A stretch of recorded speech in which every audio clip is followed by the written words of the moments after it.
10 de Filemón, ¿sí? Versículo 10, vamos a tratar de avanzar un poquito más y hoy vamos a hacer un estudio por frases para poder comprender ciertos conceptos en los que queremos reafirmar. Así que vamos desde el versículo 10.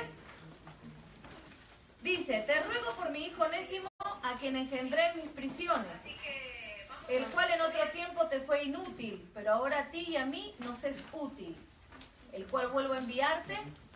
Tú pues, dice el apóstol, recíbele como a mí mismo. Yo quisiera retenerle conmigo, dice Pablo, para que en lugar tuyo me sirviese en mis prisiones por el Evangelio. Pero nada quise hacer sin tu consentimiento, para que tu favor no fuese como de necesidad, sino voluntario. Porque quizás para esto se apartó de ti por algún tiempo, para que le recibieses para siempre, no ya como esclavo, sino como más que esclavo, como hermano amado, mayormente para mí, pero cuanto más para ti, tanto en la carne como en el Señor. Aquí por fin empieza el pedido de Pablo, ¿sí? Vemos como el apóstol comienza a cambiar y a marcar la historia, ¿sí? Con una manera de expresión. Empieza con un ruego. A mí me marca mucho cómo la historia, ayer estábamos hablando con algunos de los jóvenes, cómo la historia es cambiada no con una imposición, sino con un ruego. La autoridad que tenía Pablo en ese entonces sobre todo, sobre la primera iglesia, sobre el resto de los apóstoles, lo que había sucedido con su vida, le daba cierta implicancia como para que él pudiera decir, bueno, yo te doy una orden en el amor del Señor, pero Dios dispuso que las cosas fueran así, de esta manera, para que comenzara el cambio de la historia a través de un ruego. ¿Qué hubiera pasado si la historia de la esclavitud hubiera comenzado con una orden? No lo sabemos cómo hubiera terminado la cosa, pero sí sabemos que Dios hace cambios trascendentales en nuestra vida de una manera amorosa. Creo que cuando Dios trata con nosotros de manera dura es cuando ya no le hablamos. Entonces hay que aprender a escuchar la manera dulce de hablar del Señor, ¿sí? Nada más que eso fue de chapa, de anexo. Muy bien. Pablo no impone autoridad, no declara un pecado, no le remarca su equivocación. Fíjense en estas cositas que nosotros como seres humanos siempre estamos cayendo, ¿no? Le podría haber dicho, mirá, Filemón, vos que tenés esclavos, no está bien tener a un hermano en Cristo como esclavo. No empezó con marcándole una equivocación, un pecado de Filemón. No le remarca una posición en la que él ya tendría que haber entendido que en Cristo no somos esclavos ni libres. Sin embargo, muestra compasión, misericordia y amor. Y vuelvo a repetir, persuade por amor, no por autoridad. La historia de los esclavos comienza a cambiar rotundamente con un ruego. Y la historia de los cristianos comienza un cambio histórico a través de un ruego. Ya la cosa no era solamente con el cambio histórico, sino también en el corazón y el futuro de los cristianos, de la iglesia en sí. En el versículo 10 dice, mi hijo, ¿se dieron cuenta? Estuve estudiando un poco acerca de cómo trataban los rabinos a sus discípulos y observé que los rabinos usaban esta frase para describir a sus estudiantes. Pero en este contexto, Pablo se refiere como mi hijo acerca de que la salvación había llegado a la vida de Onésimo, ¿no? Pero es interesante que los rabinos también le llamaban a sus discípulos mi hijo, ¿sí? O sea que hay que ver bien el contexto histórico y en el contexto del pasaje que estamos estudiando, a ver qué se refiere, si es un hijo espiritual o es alguien a quien se estaba discipulando, ¿ok? Esto esto es algo para agregar cuando estén estudiando solitos. Muy bien, onésimo significaba útil o provechoso, como lo menciona en el versículo 20. Y Pablo usó este juego de palabras para apelar a Filemón. Este esclavo convertido antes era formalmente inútil y tiene en su original se dice ach restos, es algo como para que lo vayan comparando, pero ahora es útil.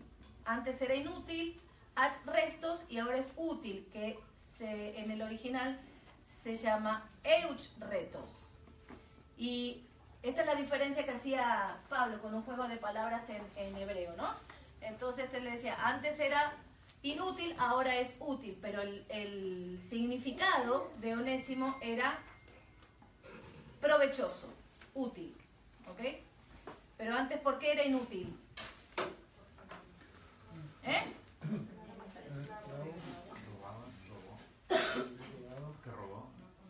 No, era inútil porque no era cristiano. Claro, no había aceptado a Cristo.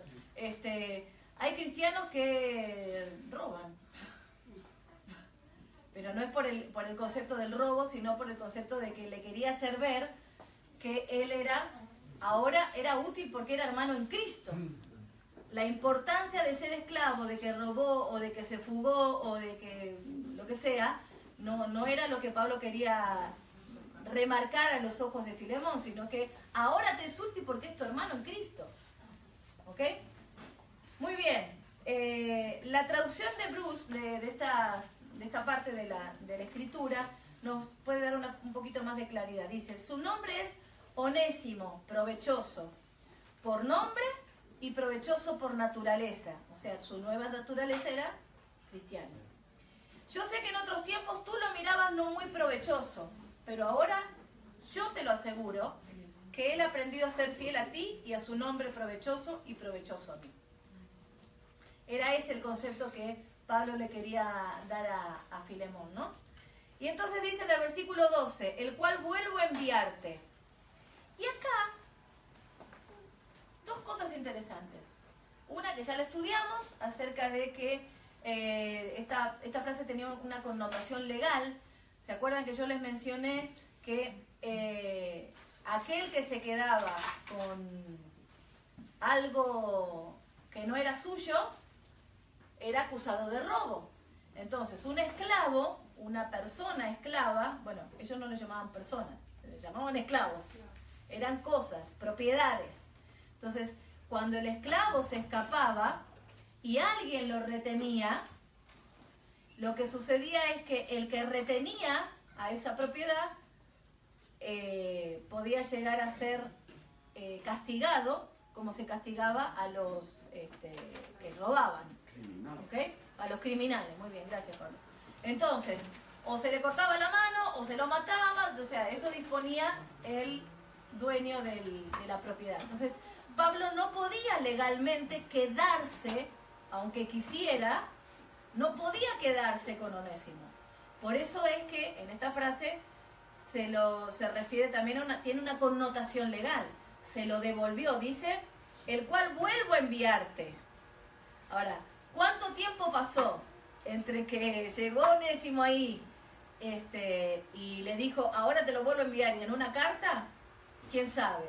Pero yo supongo que habrá pasado mucho tiempo, porque si Pablo afirma, piensen en esto, Pablo tenía un carácter muy especial. No podía dar fe de algo, o sea, no podía decir, esto lleva mi sello, a menos que llevara su sello, ¿cierto? Entonces, la recomendación de Pablo, esto es otra cosa, la recomendación de Pablo era importante para la iglesia de aquel entonces. Si Pablo recomendaba a alguien era porque estaba preparado para eso que se lo encomendó. Entonces, ¿cuánto tiempo pasó? Yo supongo que es suficiente como para que Pablo se asegurara que el corazón de Onésimo realmente era convertido, realmente ahora era útil y realmente era confiable. El discipulado que Pablo le dio, creo que habrá sido sustancial. Nos deja claro que uno no puede recomendar su palabra a cualquier persona. ¿Estamos claros con eso, no? Entonces, ahí hay un parámetro por el que nosotros también nos tenemos que medir en nuestra vida cotidiana.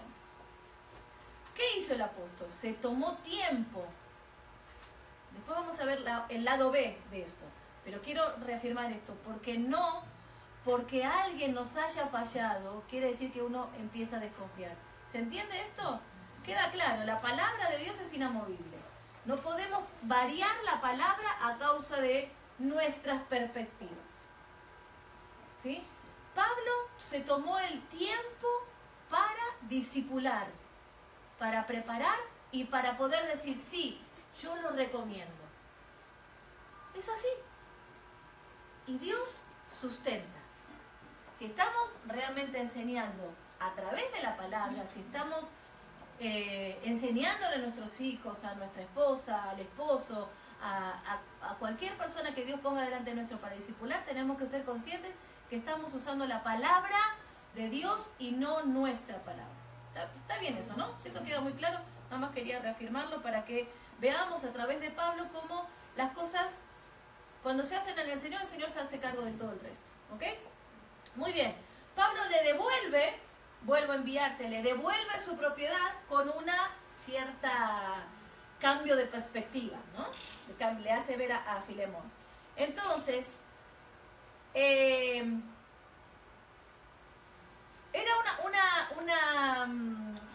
una charla, no fue una discusión, fue una charla que hemos tenido desde hace varios meses con el pastor acerca de este punto. Era necesario que Onésimo, escuchen bien, porque nos va a llevar al pensamiento, era necesario que Onésimo volviese a su amo anterior, sí, porque lo obligaba la ley. Hasta que no cambiara la ley, punto. Pero era necesario en ese momento, ya que Pablo tenía, Onésimo tenía el aval de Pablo, sí, el aval de Pablo, por lo tanto Pablo podría haber persuadido con una orden a Filemón para que le diera la libertad. De hecho, al final de la carta, medio que lo hace, ¿no? Pero ¿por qué no lo hizo? Y acá nos deja una gran enseñanza. La salvación no elimina la pena y el poder del pecado. Perdón, la salvación elimina la pena y el poder del pecado, pero no cancela la deuda. Vuelvo otra vez. La salvación elimina la pena y el poder del pecado, pero no cancela la deuda. Piénsenlo. Entonces, exactamente, Julita, se establece un principio importante de restitución. Pablo le quiso enseñar a Onésimo, a Filemón y a todos los que veníamos debajo, que la salvación sí elimina y cancela nuestra deuda con el Señor, pero no la consecuencia.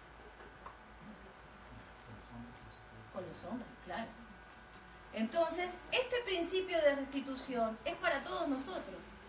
Por eso es que muchas veces nosotros encontramos la disyuntiva de doctrinas, podría ser, entre lo que leemos en la palabra y la opinión humana. No, porque ya en Cristo somos... Entonces ya no me hago cargo de los hijos que dejé, no me hago cargo de la deuda que tuve, pues ya ahora me convertí. Entonces tuvimos el caso de una persona que sucedió algo así. Esa persona, mientras estuvo casada, mientras era cristiano, pues resultó que le fue infiel a su esposa. Entonces, de repente dijo, no, yo no puedo arreglar eso porque fue antes de mi conversión. Utilizó ese principio de que en Cristo somos nueva criatura, cambiando la fecha de conversión. ¿Me explico? Ya era convertido cuando pasó eso, Pero luego, de repente dijo, ah, no, porque esto me va a condicionar para tal o cual cosa. Y me estoy buscando. Entonces, cambió la fecha de conversión. Sí, es cierto, yo hice lo mismo. Dije, no me daba las cuentas cuando decía, ¿cuánto hace que te convertiste? No, hace esto. Y después, ¿estás seguro? Sí. ¿Pero y antes? Ah, no, antes era de mentira. Ah. Entonces yo dije, acá hay otra cosa. Y con el tiempo me di cuenta que había otra cosa, ¿no? Entonces dije, esto es algo que tiene que quedar claro. Porque por más que yo cambie mi fecha de conversión, a Dios no lo puedo engañar, digamos, ¿no? O sea, podré engañarlos a todos ustedes hasta que lleguemos al cielo. Entonces ahí ustedes cuando me vean pasar y el Señor diga, ah, sí, ¿cómo que cuándo fue? Y todos ustedes van a decir, ten misericordia, Señor. Pero en realidad, ¿para qué mentir, no? Si hay un principio de restitución. Sí, claro, ciertas cosas uno no puede hacer. Por ejemplo, no podemos estar en un ministerio, porque hay características. No podemos estar en un ministerio pastoral o en un ministerio, algunos ministerios, cuando hubo adulterio y hubo ciertas características. ¿Sí? Pero no nos vamos a basar en eso. Lo que quiero decir es que, entendiendo que en el Señor hay un principio de restitución, mejor arreglar nuestras cuentas para estar tranquilos delante del Señor y de los hombres. Para que nadie, imagínense, vamos a poner el hipotético caso que fui yo, ¿no? Entonces de repente yo cambio mi fecha de conversión y digo, no, siempre no, fue en esta fecha. Entonces lo que fue antes, pues no lo digo. Ni se lo confieso a mi esposo, ni nada, no digo nada. Acá no pasó nada, borro todo. Resulta que de repente estoy enseñando y alguien ve por el Facebook y empiezan a poner, no, que voy, vos, ¿qué onda? Y qué vergüenza. O sea, imagínense ese panorama, ¿no? O de repente estoy dirigiendo y viene alguien y dice, ay, ¿de dónde la conocías, Celina? Ah, no, yo tuve una historia. Qué terrible, porque eso ya hago caer no solamente a mi familia, sino a todos los demás. Entonces, ¿por qué creernos que vamos a poder engañar al Señor con eso, no?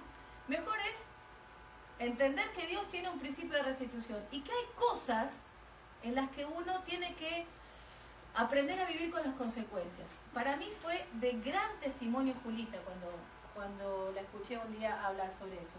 Y hablaba con todo su corazón y dijo, si yo tengo que vivir el resto de mi vida con esta situación, gloria a Dios. Pero lo dijo desde el fondo de su alma. Y a mí eso me marcó completamente. Porque ustedes no la ven amargada a Julita, al contrario. Es un gozo que ella tiene siempre al encontrarse con nosotros, al disfrutar, al vivir. Entonces, el reconocer una consecuencia y el entender este principio de restitución nos trae paz a nuestro corazón. ¿Cierto? Muy bien. Me gustó mucho esta enseñanza de parte de Pablo que el Señor dejó a través de la Biblia.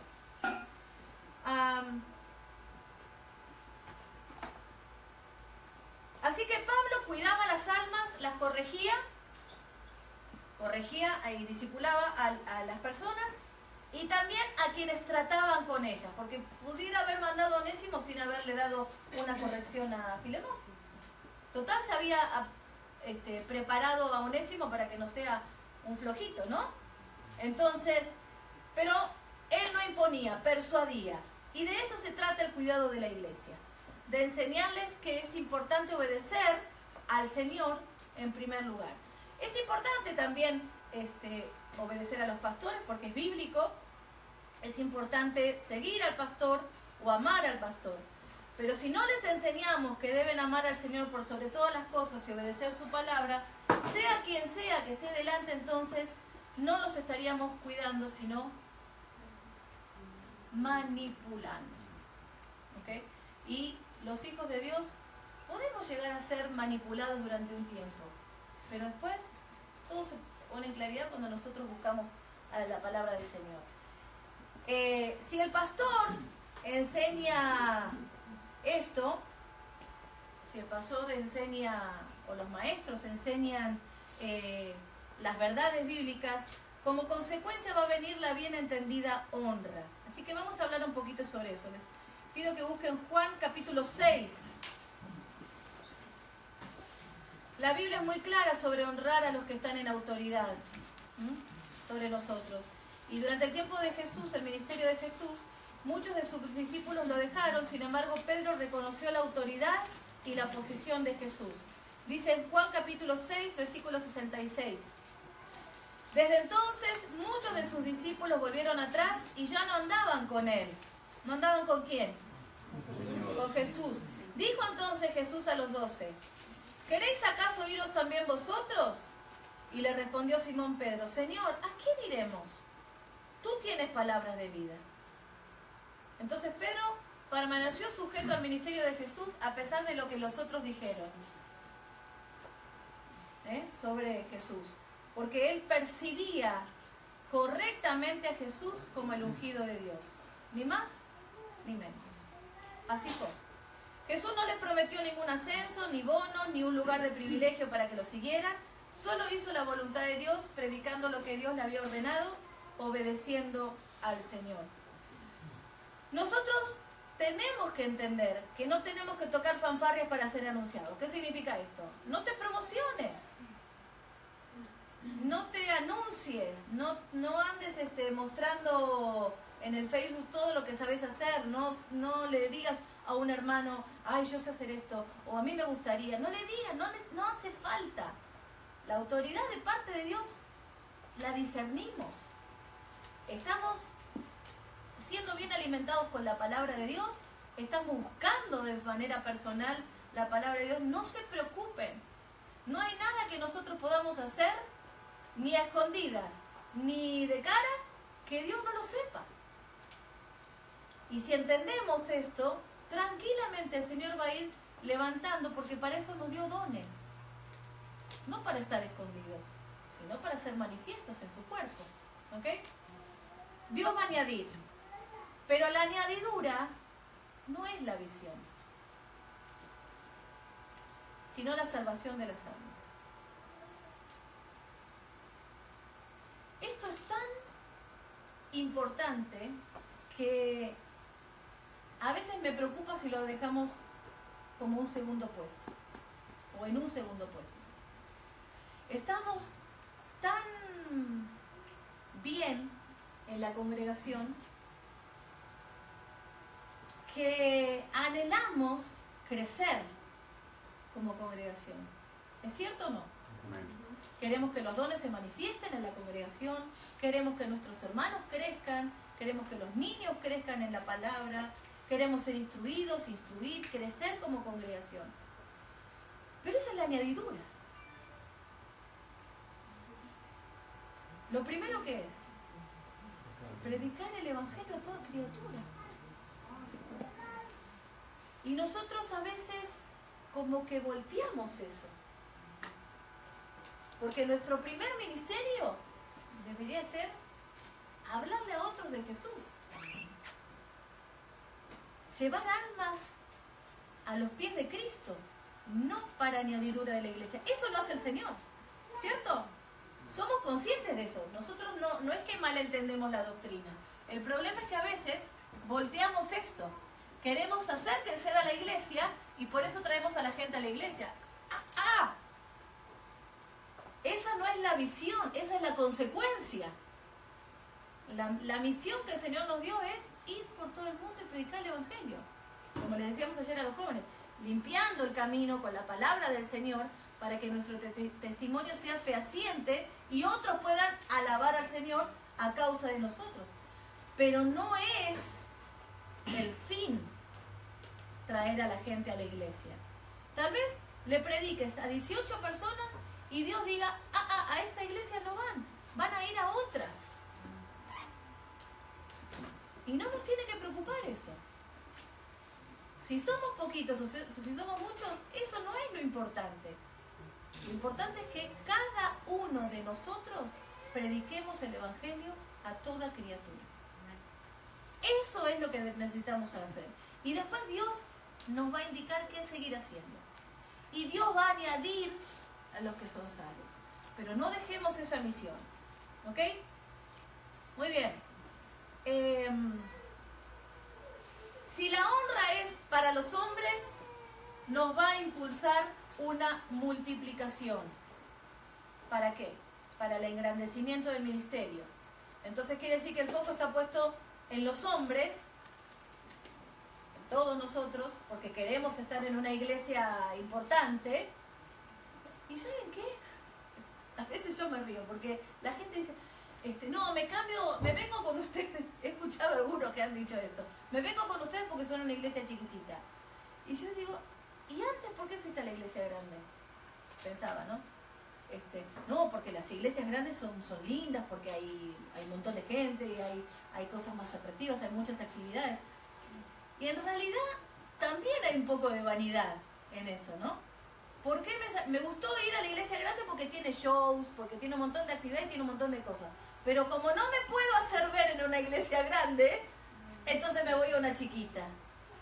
Y ahí, desde Espíritu Santo, tiene que empezar a trabajar en el corazón de la persona, porque hay cierta vanidad escondida con eso de que me voy a una chiquita. ¿Por qué te vas a una chiquita? ¿Porque hay más comunión? A mí me parece que no.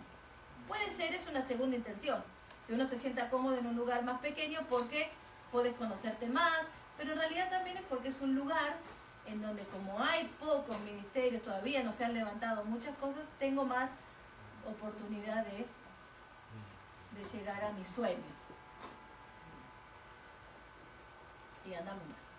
Entonces Dios tiene que reacomodar nuestro corazón y nuestro pensamiento para entender que la primera misión es predicar el Evangelio a toda criatura. Y ahí el Señor nos va ubicando. Nos va tratando con nuestro corazón, con nuestro orgullo, con la vanidad, con todos los problemas con los que venimos como seres humanos. Y después el Señor se encarga de ir levantando cuando ya estamos preparados para soportar lo que tenemos que soportar delante. ¿Sí? No es lo mismo ponerle, ayer cuando las chicas estaban sacando las puertas, yo le decía a Benjamín, no te lo pongas acá, porque se lo puso acá, y yo decía, te vas a ensuciar todo, no te lo pongas acá. Y después pensé, claro, se lo voy a poner acá porque es más fácil de sobrellevar, o de llevar hasta el basurero. Muy bien, ¿qué hubiera pasado si solo Benjamín llevaba la puerta solo, tremenda puerta solito, acá, él? No, en algún momento se iba a parar, se iba a cansar, iba a tener que cambiar de lado. No estaba preparado, todavía no tiene músculos. Tiene edad, pero no tiene músculos. Entonces, todavía no puede cargar una puerta solo. Es lo mismo en el ministerio. Si no estamos preparados, en algún momento nos vamos a bajar, en algún momento nos vamos a caer, en algún momento no vamos a poder soportar. Y no es porque uno no quiera que ustedes lo hagan, es que vemos que la situación puede ser mucho más peligrosa, entregarles una puerta que darles un picaporte en principio. ¿Sí? ¿Se entiende? Y no nos tenemos que ofender por eso, simplemente hay un tiempo para cada cosa. Yo me acuerdo que mi pastor, desde chiquitita me paseó por absolutamente todos los ministerios de la iglesia. Y cuando me gustaba alguno, parecía que él sabía que me gustaba algo, pero ahora te cambio. Entonces, en Argentina hay un juego que se llama Loquero General, donde todos se cambian a medida que van cambiando las consignas. Y yo decía, este hombre está haciendo conmigo como el loquero general, porque me cambiaba para todos lados. Y yo no lo entendía en ese momento, hasta que conocí a José. Cuando conocí a José dije, por ahí me cantaba Garay. Entonces entendí que Dios me había preparado en muchas cosas a través de lo que el Señor le había mostrado a mi pastor, de los dones que me había dado el Señor, y me capacitó en un montón de cosas para que estuviera preparada para toda buena obra. Así que bueno, fue un tiempo de capacitación. No hay mejor manera de ser honrado que haciendo la voluntad de Dios, y seguramente recibiremos cariño más duradero de parte de los hermanos a través del tiempo, porque hemos permanecido en el Señor todos juntos. ¿Qué mejor manera de cosechar entre los hermanos, ¿sí?, el cariño, el afecto y la honra, que vernos partir unos a otros a la presencia del Señor? Permaneciendo hasta ser viejitos y despedirnos acá y decir, nos vemos hasta pronto.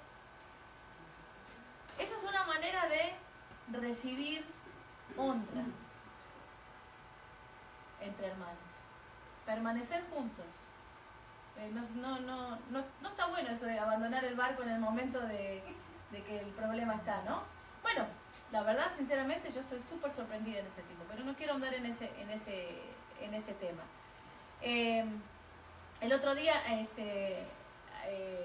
cuando pasó algo, me acerqué a Griselda y la abracé y digo, ya van dos y permanecemos juntas. Y eso me dio tanto gozo que nos miramos y no hizo falta más, ¿no? Bueno, Griselda no es tan grande, pero es la más viejita de la congregación, ¿no? Entonces, nos miramos y nos pusimos a llorar por como una complicidad de haber permanecido juntas en dos tormentas, ¿no? Y eso te produce un gozo tan grande de saber que contás con tus hermanos en toda situación, pero no porque te unan afinidades, sino porque te une la palabra del Señor. Así que fue una linda cosecha en ese momento. Muy bien, vamos a seguir con el apóstol Pablo. El versículo 13 dice, yo quisiera retenerle conmigo para que en lugar tuyo me sirviese en mis prisiones por el Evangelio. 14. Pero nada quise hacer sin tu consentimiento para que tu favor no fuese como de necesidad. Quiero que busquemos algunos pasajes. Alguien que busque 1 Samuel 16:7. 1 Samuel 16:7. Otro que busque 1 de Reyes 8:39.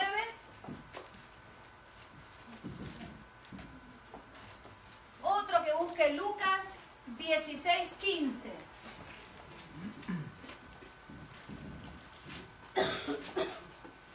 Hoy vamos a andar muy biblianos.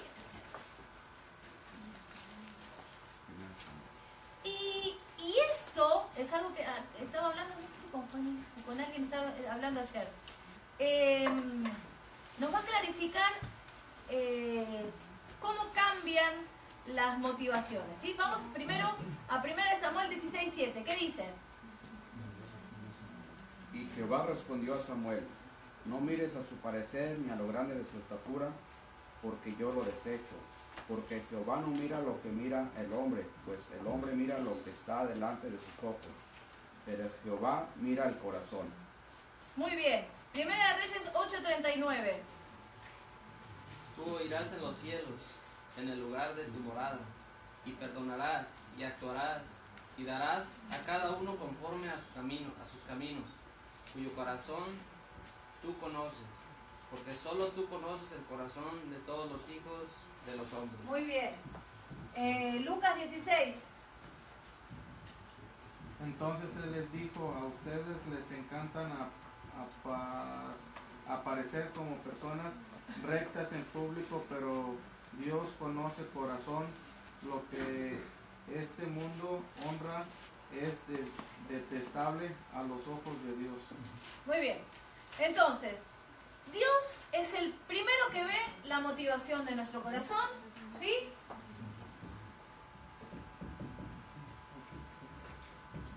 Dios conoce nuestro corazón y conoce nuestra motivación. ¿Estamos de acuerdo con eso? Es bíblico, ¿ok? ¿Pueden cambiar las motivaciones iniciales? ¿Sí o no? Sí. ¿Sí? Muy bien. Entonces, el otro día, Karen fue la que me dijo, tenés que cambiar la cantidad de años en la que, ¿vieron que yo siempre digo que uno puede fingir por 2 años? Me dice, tenés que cambiar la cantidad de años. Yo le dije, no estoy muy convencida. Puede ser que tenga que variar tenga que hacer una reevaluación. Pero yo quiero inclinarme a pensar lo que dice la palabra. Porque mi corazón, de por sí, netamente es confiado. Y no quiero volverme desconfiada. Porque la palabra de Dios me dice que debo confiar. Entonces, lo que el Señor me habló es esto. Dios conoce el corazón. Y Dios conoce la motivación. Podemos empezar bien, pero terminar en la carne. Entonces, si nosotros cambiamos nuestra motivación, ¿es por qué? ¿Es a causa de qué?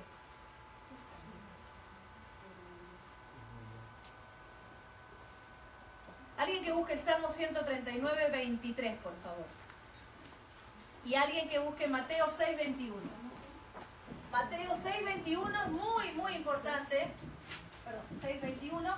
Y el otro era Salmo 139, 23.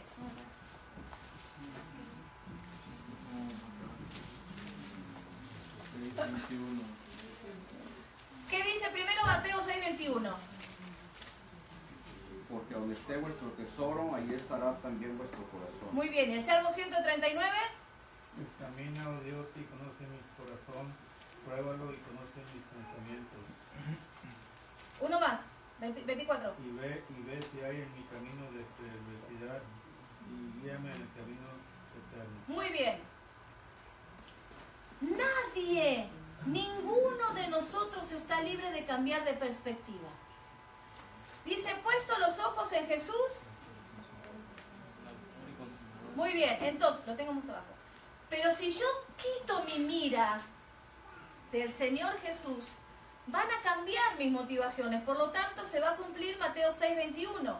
Porque donde esté vuestro corazón, ahí está el tesoro. Entonces, puedo empezar bien, pero si quito mi mirada del Señor Jesús, me voy a desviar.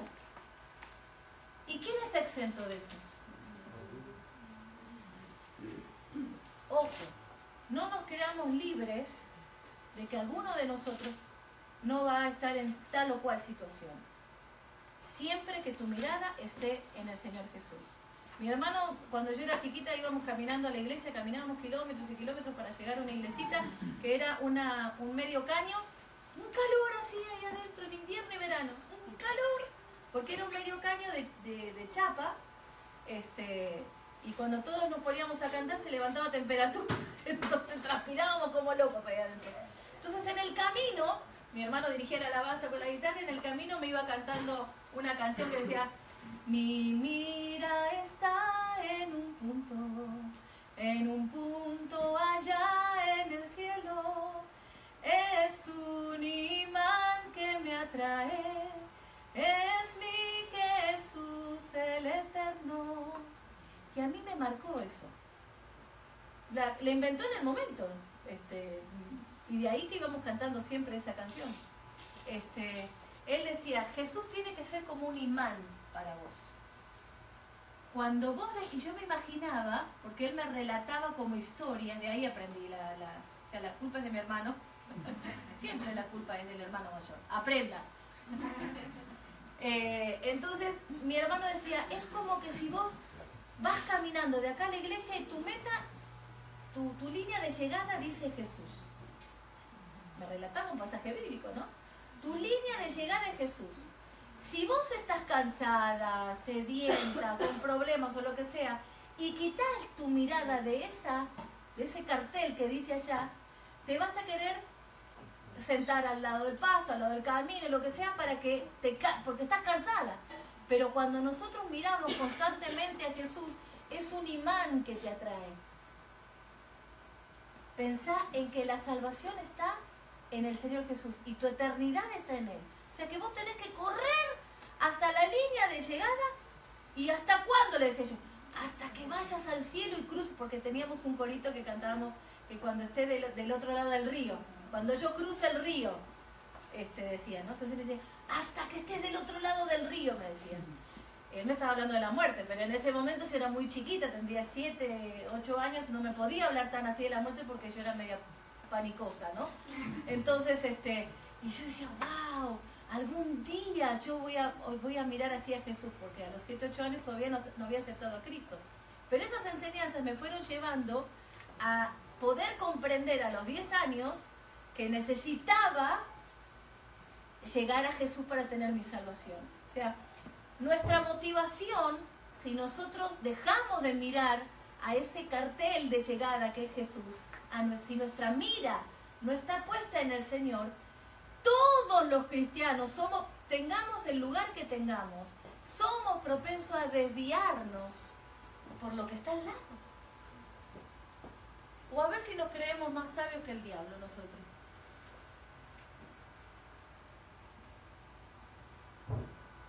Nunca perdamos de vista eso. Las motivaciones de todo cristiano pueden cambiar cuando nosotros nos apartamos del Señor. Por eso es muy importante que nosotros constantemente, miren, todos los días nos desafiemos de nuevo delante del Señor. Todos los días vayamos, como dice el Salmo 139 que el hermano leyó, examíname, oh Dios, y conoce mi corazón. Pruébame y conoce mis pensamientos y ve si hay en mí camino de perversidad y guíame en el camino eterno. Pablo quería que Filemón fuera bendecido por generosidad y amor por Cristo, no solamente por su obediencia al mandamiento de Dios. Si Pablo le hubiera dicho algo así, con esa implicancia, con esa carga emotiva, tal vez Filemón se hubiera torcido un poquitito, porque estaba respondiendo por amor a Pablo y no por obediencia a Cristo. Miren qué sutil que puede ser la desviación. Pero Dios quiso que quedara esta situación. Miren, yo no creo que Pablo lo haya pensado así.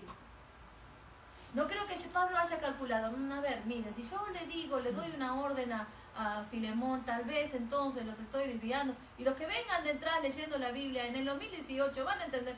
No creo que haya llegado a esa perspectiva. Lo que sí entiendo es que Dios dispuso y puso eso en el corazón de Pablo para que quedara bien claro que las órdenes sí se pueden cumplir, pero tienen fecha de caducidad. ¿Cuánto tiempo pueden obedecerme? No logro que mis hijos me obedezcan 2 días seguidos.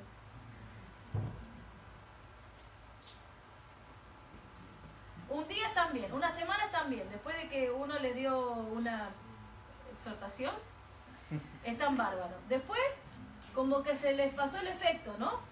Y hay que volver a darles medicina. Entonces, porque si fuera así, desde chiquitito que les decimos, hace esto o no hagas tal cosa, pues les hubiera quedado para el resto de la vida. Pero ¿qué? Hay nuevas etapas para nuevas medicinas.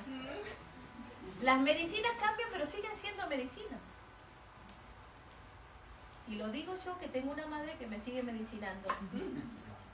Cada vez que la llamo, hija, es más, mis hijos le voy a contar a la abuela lo que me estás haciendo.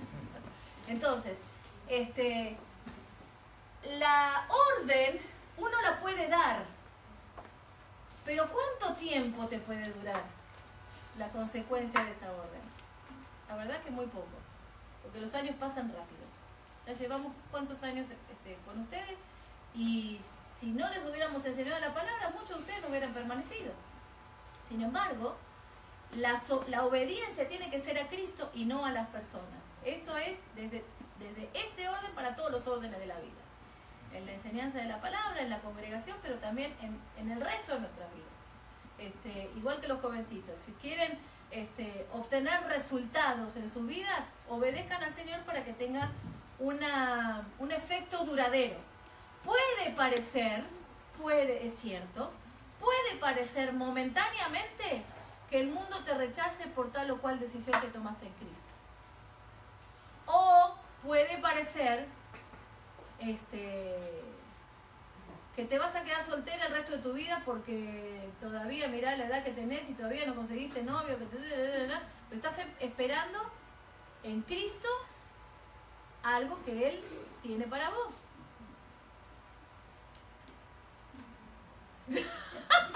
Lo codió a marido diciendo, mirá.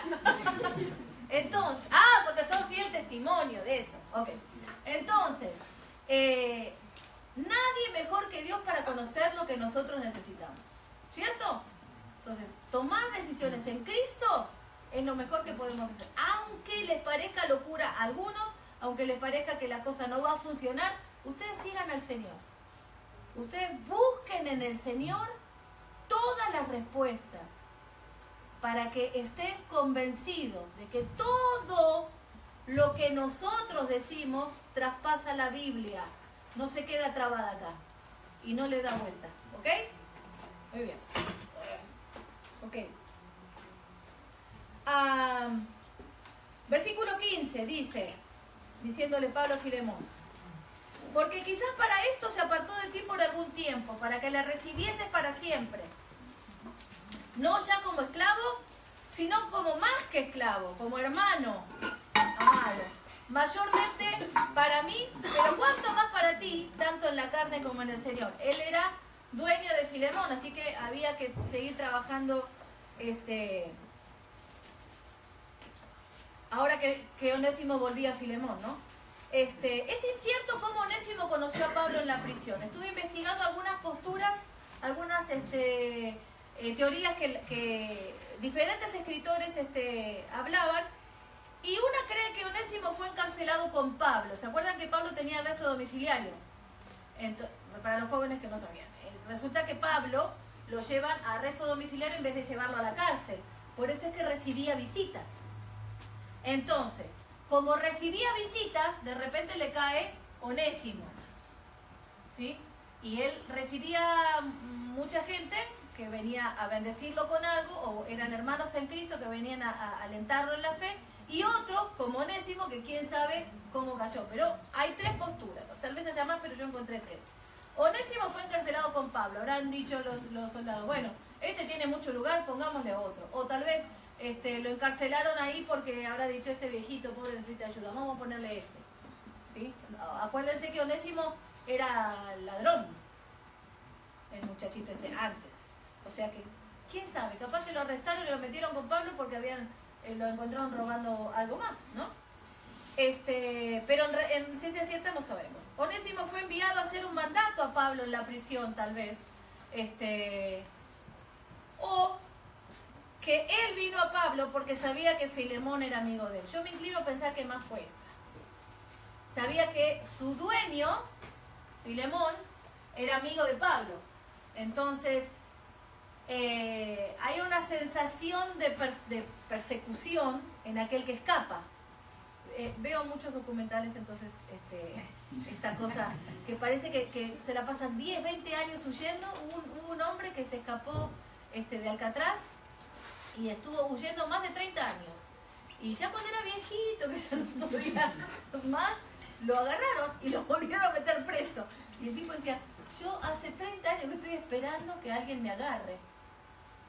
Porque la sensación de asfixia que tiene el que está huyendo, de estar perseguido, sí, es terrible. Uno no vive en libertad porque esté afuera.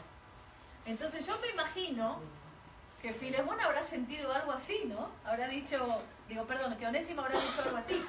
Mejor me voy a refugiar con Pablo, que me dé un lugarcito ahí, yo voy y lo sirvo, con tal de que me ayude con mi amo, ¿no? Con mi dueño. Así que, pero el asunto es que por propósito de Dios llegó donde estaba Pablo para salvación. Por eso uno nunca tiene que renegar de las situaciones difíciles que pasan. Dios tiene un propósito. Acuérdense que siempre que estamos escondidos con Cristo en Dios. Nada de lo que a nosotros nos pasa o que pase en este mundo está fuera de la soberanía permisiva de Dios.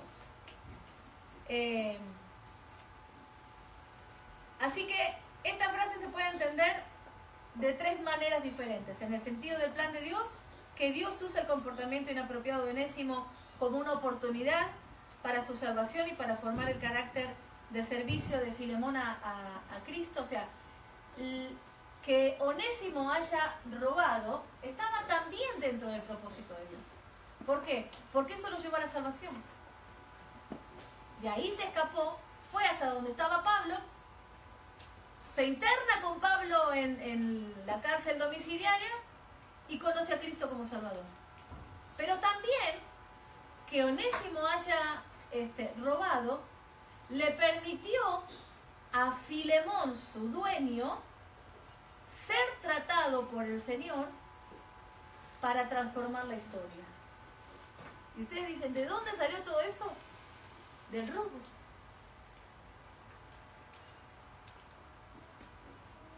Las cosas se ven completamente diferentes en Cristo. No se ve el problema, sino el propósito de Dios. ¿Para qué Dios está permitiendo esto? Es interesante ver la carga emocional que había en las palabras de Pablo. Él había invertido tiempo en el discipulado y en la capacitación de Onésimo. Antes no le servía a nadie más que para cosas sencillas que se le pedirían a un siervo. Pero después que Pablo fue usado por el Señor como instructor de Onésimo, Onésimo empezó a ser útil para otros. Y Pablo vio el tiempo para dejarle ir. Cada cosa en la vida tiene su tiempo. Los hijos muchas veces quieren apresurar ese tiempo de ser independientes, ¿no? Ay, no veo la hora de casarme y de irme, no veo la hora de tener edad y un trabajo para rentar mi propio departamento, no veo la hora, ¿sí? No ven la hora, pero después cuando llega la hora, están, mami, ¿puedo ir a desayunar? Mami, ¿me lavas la ropa? Mami, ¿no? Entonces, para todo hay tiempo. Para todo hay un tiempo. La palabra del Señor es muy clara. Solo necesitamos aprender a discernir los tiempos.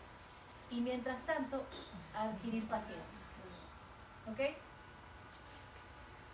Porque no debemos andar en busca de lo nuestro, sino de lo que agrada al Señor. Y eso es un enfoque completamente diferente.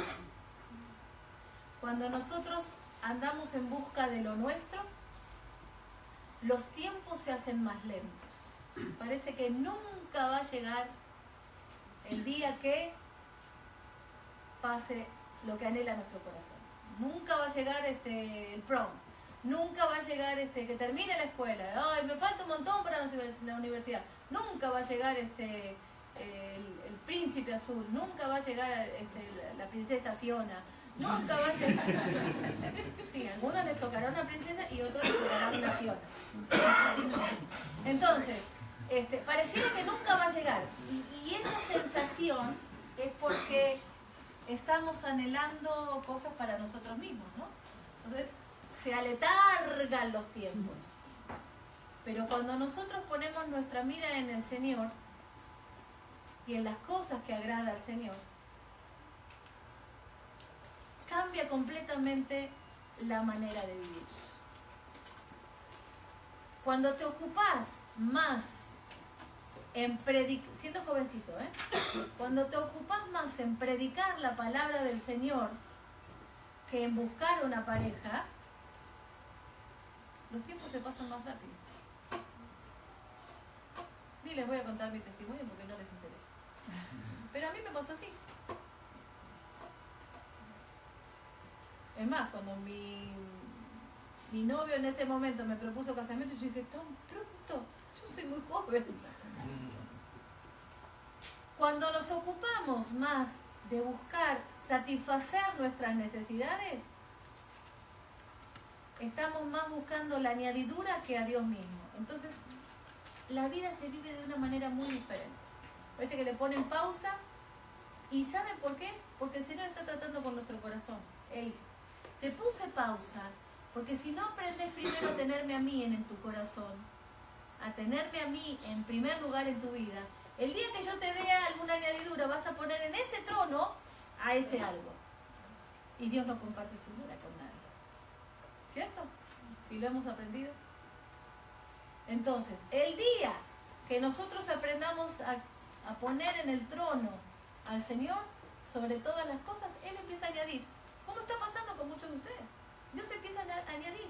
Y quédense tranquilos, que lo que Dios dispone para nosotros está ahí. Nada más que hay que esperar a que Dios baje el paquete y nos lo dé. Y mientras tanto adquirimos paciencia, que créanme, hace falta para toda la vida. No se acaba el paquete de la paciencia no se acabó para esperar a la pareja, al contrario. O sea, el paquete apareció ahí y después hay que desenvolverlo y empezar a utilizar porciones de paciencia. Con el esposo, con los hijos, con la economía. O sea, quédate tranquila que recién empezás. Amén. Nuestra mirada tiene que estar puesta en Jesús. Para que nuestro corazón no cambie todos los días de nuestra vida. Porque ninguno de nosotros está exento de que no nos desviemos nuestra mirada. Si hay que permanecer, es un día a la vez. Mañana no sabemos si vamos a estar vivos, pero hoy permanecemos en Cristo. Por eso es tan importante cada vez que nos juntamos. Tal vez sea la última oportunidad y nos caiga una bomba atómica de Europa, ¿eh? De Corea del Norte, qué sé yo. ¿Quién va a apretar el botón primero? Qué loco va a apretar el botón primero. Y como vivimos en Houston, viste que se creen que la NASA tiene todas las cosas acá, los primeros que desaparecemos somos nosotros. Así que si no... Pero mejor, nos vamos primero al cielo. ¿Cuál es el problema? Claro, me dijo una jovencita. Claro, vos porque ya te casaste. Después cuando se casen van a decir, venga el Señor. No, mentira. Venga una voz.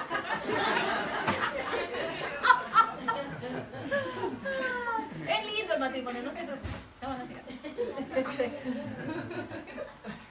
Pero no perdamos de vista eso. Nadie está exento, ni siquiera el apóstol Pablo. Tal vez habrá dicho, me quedo con Filemón, digo, con Onésimo para que me sirva, ¿no? Sí, Fernando. No, iba a comentar algo que, bueno, es referente a lo que nos está enseñando ahorita, ¿verdad? Que buscar, o sea, nuestra mirada siempre en Cristo. A veces por el trabajo que tengo yo, pues los clientes, las relaciones que tengo, se batalla con la gente, Claro, ¿verdad? claro. Pero la palabra dice que todo lo que hagamos lo hagamos como para el Señor.